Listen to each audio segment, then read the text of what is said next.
this isn't the video I wanted to make. I actually wanted to make a video on how we could get our customers excited for our handmade businesses again, but then Joshua went and did his little speech last week.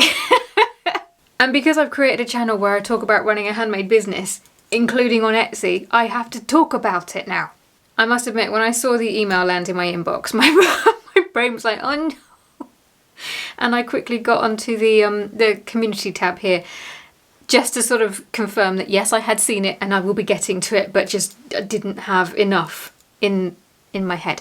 Anyway, I am going to talk about how we can get people excited for our businesses, because that's the video I want to make today. And I do think that that's probably going to be more important for handmade business sellers than anything else that I'm going to talk about. But I know that you want to hear it, so here we go. But it's going to be quick. So for those of you who are only here for my take on Etsy's announcement, well, it won't be long. And then I can talk to the OGs who want to stick around. Right, okay.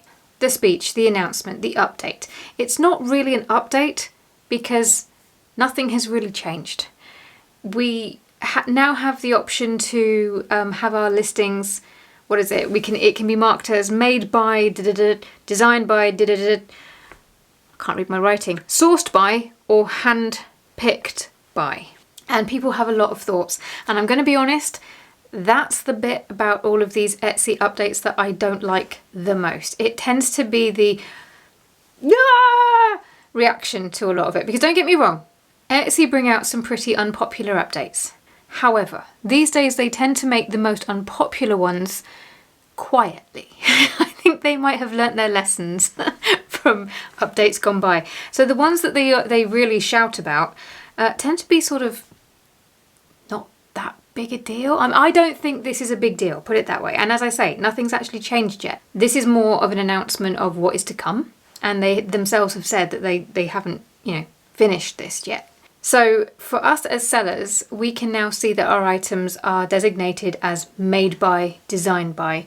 And I think the biggest problem that I'm seeing at the moment is that obviously everything is automated and some of the listings have been designated into the wrong category.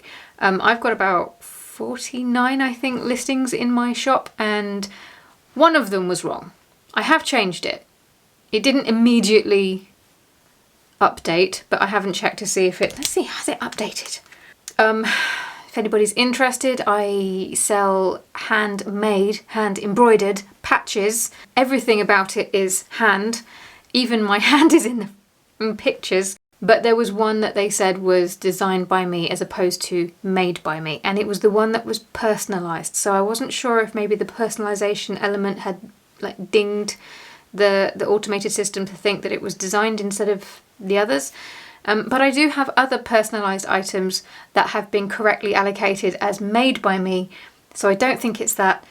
I don't know. As long as mistakes can be rectified, I don't see that as a big issue. It's more of an extra admin task that we have to do as Etsy sellers, but it doesn't matter where you sell. If you're doing anything online on any platform, occasionally there are going to be things like this, changes that happen that means you're going to have to do some extra work. It's a pain in the neck, but it's part and parcel of just running a business online. But here's the thing.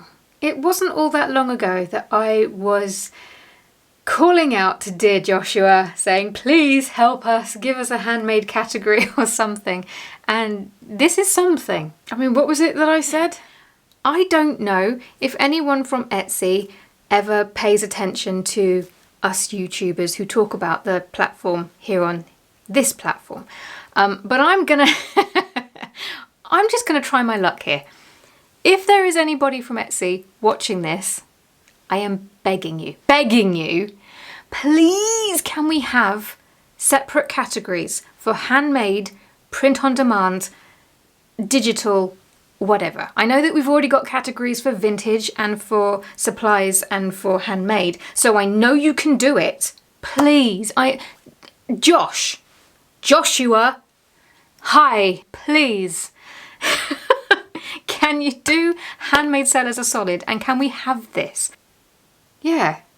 So I can't really sit here and complain when they are trying to do something.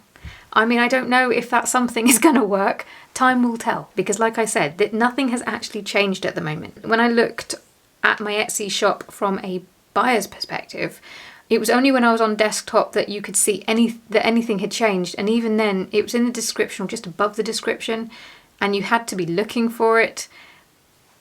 There's no way to search by things that are made by people or designed by people.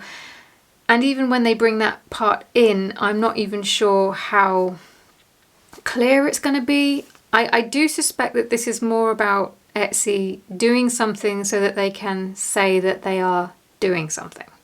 I'm not sure how much of a difference it's going to make. I would like to be pleasantly surprised by that, and time will tell. I can't sit here and really critique this update because there's nothing to critique. This would be like critiquing a meal that someone hasn't finished cooking yet. And as such, I don't think any of us should be getting too excited by it or losing our minds by it. Not yet. Wait until they finish rolling out the thing, and then we shall see if it is any good or not. I have a teenage girl in school. I don't need more drama. Okay, so for those of you who are only interested in my take on that nonsense, there it is. You can go now. And this is where we get the OGs of the podcast. Hello, how are you? Instantly, I feel better. Right, okay, what was this video going to be about? Oh yes, it was getting our customers excited for our businesses again. And this was kind of leading on from a video I did recently where I was talking about, do you remember Jack Conte, the CEO of Patreon, and the keynote speech that he did? It's still in there. I'm still stuck on that because it was so good. Now, if you haven't watched that video, I talked about a lot of things, but one of them was how, as handmade sellers, one of the ways that we can stand out and really help to build our businesses is to weirdly not continuously sell to people. A lot of us have a community around our businesses, not just our specific businesses, but the sort of I wouldn't say industry, but for example, like if you sell crochet, there's a whole community around crocheting and knitting and the things. So you need to sort of contribute to that community in ways that aren't just buy my thing, buy my thing, buy my thing. And I'm included in this. Crochet may not be my thing. I never have anything to hand to show you, but in the background you can kind of see I've got some hand embroidered project bags and whatnot in the background there. That's my thing. So there is also a community around what I do, and this isn't going to be relevant to every handmade business, but to a lot of handmade businesses there will be some form of artistic or creative community around it that you are a part of. And I think over the years of girl bossing and passive income bros and all of the things, we've kind of lost our way a little bit.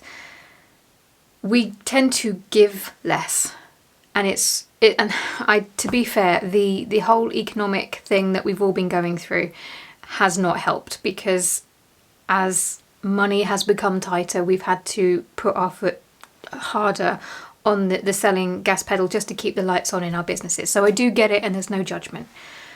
But I do feel like some of us, myself included, have lost our way a little bit, and we need to get back. And also, not just for our customers, but selfishly for us as well. I really felt this from a mental health point of view. The amount of times that I've looked at my business and thought, it's not as creative as it used to be. The problem though with putting our foot on the gas with regards to selling all of the time is that our customers, our viewers, our audience, our whatever word you want to use, they get buyer fatigue, I think. Sometimes we just want to connect with the makers that we follow. We don't necessarily want to buy from them. We may have already bought from them. We may have plans to buy from them in the future when we have the budget for it. But sometimes we just want to connect. And I think as the makers, as the creators, we need to give our community something for that. We can't just be here with the selling. There has to be something else. This is where I think storytelling comes in. There's so many different ways that we can introduce storytelling into the work that we put out on online, be it YouTube videos, social media, our mailing lists, Pinterest, whatever. One of the easiest things that we can do is just pick a personal project, emphasis on the word personal, and share our progress. Because then the pressure is taken off. It doesn't matter how good it is or how bad it is or how many problems we have with it. It's the process. It's the sharing the thing. Can you see that shirt? I'm going to show you that shirt. Come with me. This was actually going to be one such project. It was going to be something that I was going to embellish for me, and it was just going to be something to share with my community. If I spin her around, can I do that one-handed without making a mess? This is the shoulder, and as you can see, I've already started embroidering on it, and I was going to put on some of my patches and just more freehand embroidery work. It was going to be a thing, and I still think it could look really cool. I'm making a mess, but I don't like it. I know. I don't know why I don't like it. I think it's because really it's not my style. I'm not sure how I ended up with it or why I've got it, but it's just not drawing me enough to work on it as a personal project. So I think I might have to find a new one. But my point, that was going to be something that I was going to share with my community for no other reason than just to share the process. People connect with things like that. They want to see how you're getting on, even if they have no intention of buying any project bag, hand embroidered thing, even if they don't embroider themselves. Sometimes people just want to connect with the creative process and with the makers. And that would have been a great storytelling tool because it's constantly evolving and it gives me something to talk about. I just think as creators and makers, we can find different ways of being creative and sharing these things online, regardless of what platform we're on, regardless of what medium we prefer, be that videos, image sharing, text, that there are so many different ways that we can share. And I think a lot of us just sort of go, nope, I'm not doing it. I'm not a content creator, I'm a maker. Caryad, you might be a maker, but if you are a maker who wants to sell their items online, then you have to promote your items online.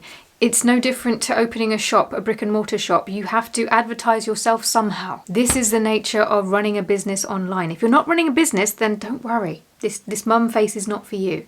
This is for the people who want to run a business online. They want to build a business online. They want to grow, but they don't want to do the work that's involved in the growing. That might sound like tough love, but there are some people that unfortunately need to hear it.